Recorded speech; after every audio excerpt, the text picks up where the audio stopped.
I bring greetings on behalf of the Trinidad and Tobago Unified Teachers Association on this, the occasion of Labor Day 2014.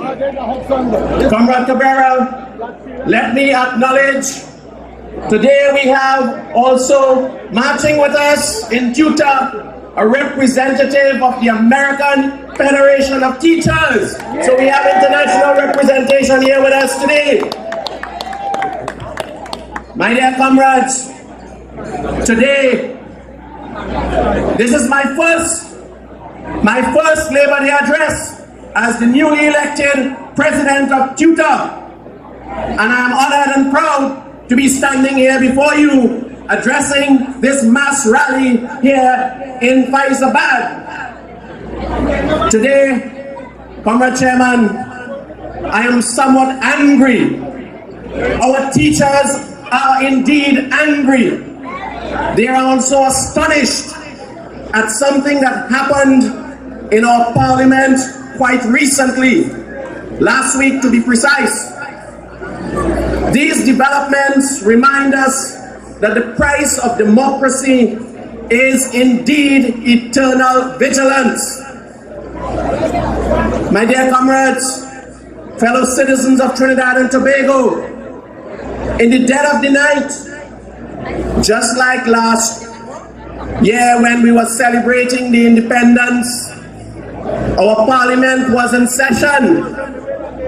Likewise, in the dead of the night, our parliament was in session, and two bills, the Retiring Allowances Bill and the Judges' Salaries and Pensions Amendment Bill, were passed in the lower house of parliament to give members of parliament and the Senate, as well as members of the judiciary, retirement benefits that are indeed unimaginable to ordinary workers.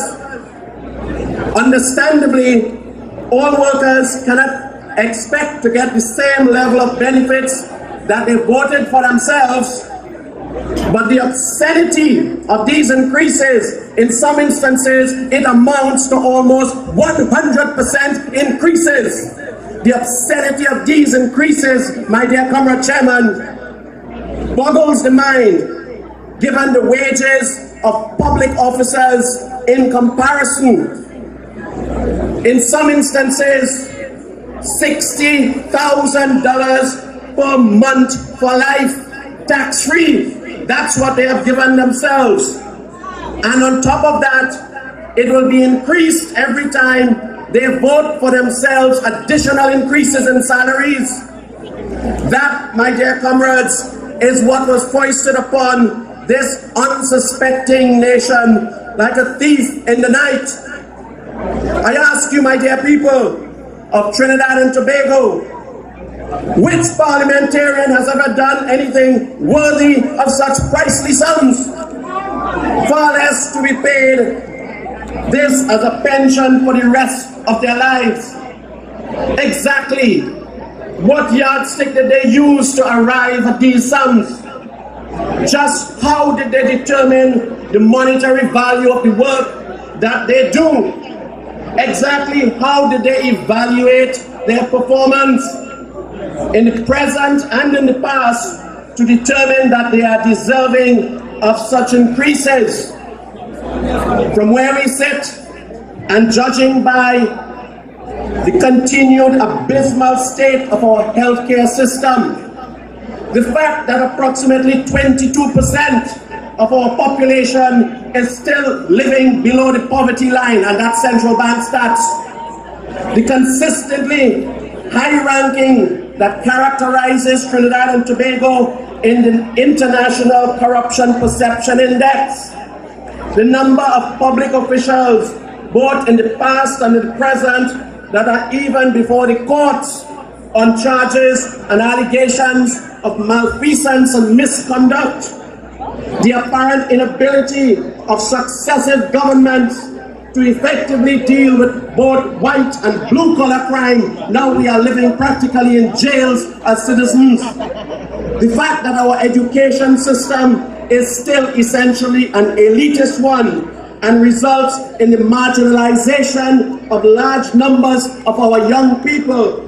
forcing them to see hope in a life of crime and deviance. And yes, I'm going to say it, I might be charged with contempt, but the abysmal state of our judicial system. In fact, my dear comrades and colleagues, on the basis of what they actually do, all of them, without exception, should be made to repay most, if not all, of the salaries given the state of our society. These outstanding citizens, which is how they have described themselves, certainly now not how I and most of you would describe them, feel satisfied that the public at large will sit silently and allow this abomination to succeed. Tell them, people, no way. No way. The people will not close their eyes to this outrage. Certainly not the teachers, certainly not TTUTA. When they begin to work honestly for their money like you and I, and can put their heads together and address the social inequity that characterizes our country, only then will the people allow this to rest. What about all the workers who have given their blood to this country, who have suffered to build what these bloodsuckers now want to drain from the economy? What about the teachers, the oil workers, the construction workers, the domestic workers, the sugar workers, on whose backs that they climb to power? It is the fervent wish that those persons who are supposed to represent the non-partisan interests in the Senate, our independent senators, will rise above such self-seeking interests and ask pertinent questions regarding this abomination. TTUTA calls upon our independent senators to be the true voice of the people and put some sanity in this obvious abuse of power.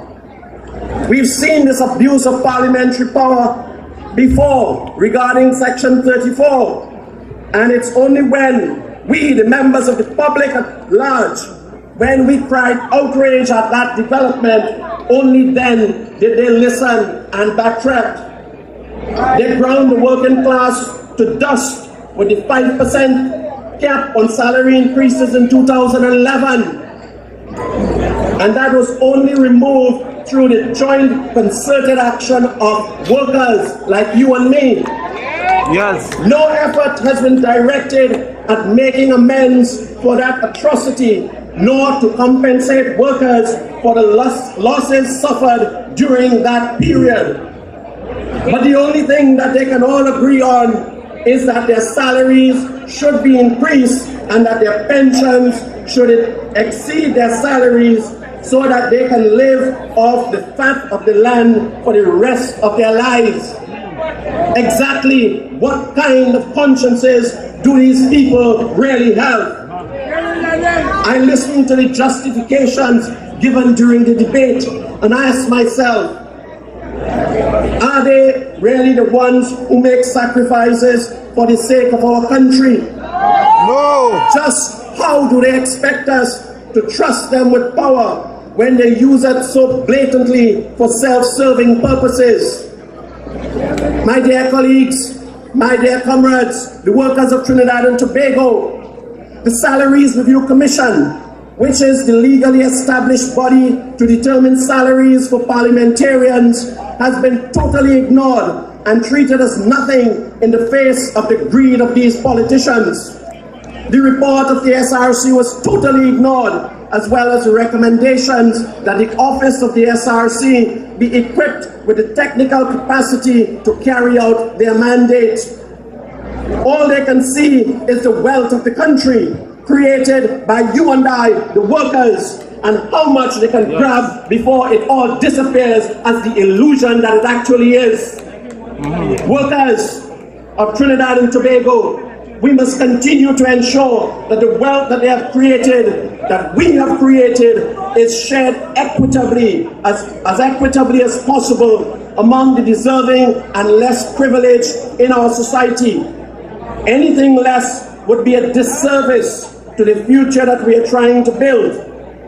Our fight for social justice and equity must now be intensified, and we must collectively send a very clear and powerful message to those so-called leaders that we will not rest on these issues and the many other social and economic issues which are plaguing our country. We must all stand together and be prepared to fight these injustices and the misuse of public office. We must hold them accountable, because we, the workers, we are the ones who have put them there. Remember, comrades, remember, workers of Trinidad and Tobago, together we bargain, divided we beg.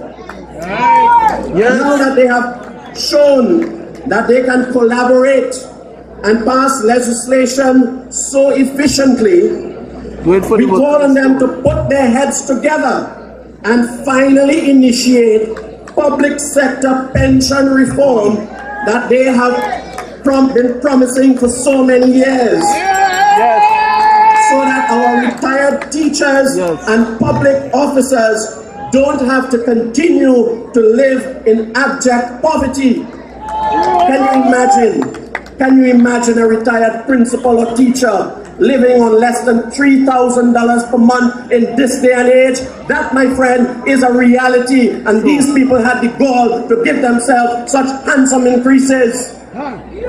In fact, we call on the authorities to act with dispatch to address the grave injustice that is public sector pensions.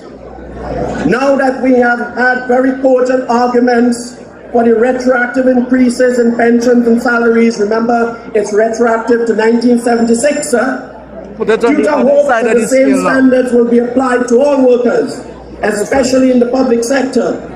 We can also look forward to them putting their heads together to urgently address the issues identified in the workers' agenda, including the repeal of the very repressive Industrial Relations Act and the Workmen's Compensation Act, both of which are very antiquated pieces of legislation and constitutes a very serious contradiction of the ILO's decent work agenda.